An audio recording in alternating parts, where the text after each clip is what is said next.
आपण म्हटलं की चौथ्यांदा नरेंद्र मोदी पंतप्रधान होणार आहेत, परंतु सध्या त्यांच्या वयावरून विरोधक आता मोठं वादंग उभं करत आहेत. मला असं वाटतं की विरोधकांना वादंग उभं करण्याशिवाय दुसरं काम अजिबात नाही. त्यामुळं नरेंद्र मोदी जरी वय झालं असलं तरी सुद्धा ते अजूनही स्ट्रॉंग राहणार आहे. त्यामुळं नरेंद्र मोदीजी एकदा 29 मध्ये ते प्रधानमंत्री बनतील अशी आम्हाला पूर्णपणे अपेक्षा आहे. आणि विरोधकांची ताकद आता फार क्षीण झालेली आहे. विरोधकांमध्ये एकमत राहिलेलं नाही आहे. पण दिल्लीमध्ये पाहिलं की काँग्रेस आणि आम आदमी पार्टी वेगळे लढलेले आहेत. वेस्ट बेंगॉलमध्ये ममता बॅनर्जी स्वतःच्या बळावर लढणार आहेत.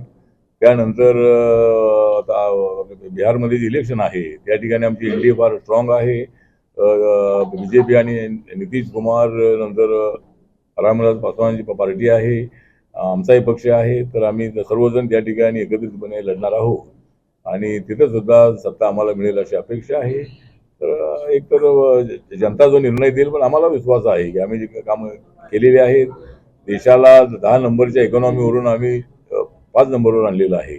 या 5 वर्षामध्ये आम्ही 4 नंबरवर जाऊ अशी आम्हाला अपेक्षा आहे. त्यामुळं आम्हाला विश्वास आहे की या 5 वर्षामध्ये आम्ही चांगलं काम केलं तर आम्हाला जनता पुन्हा सत्तेवर आणेल आणि सत्ता आमची आली की नरेंद्र मोदी अजून एकदा प्रधानमंत्री बनतील. तरी विरोधकांनी किती जरी कांगावा केला तरी नरेंद्र मोदी सगळ्यांना प्रधान बनतील असा मला पूर्णपणे विश्वास आहे.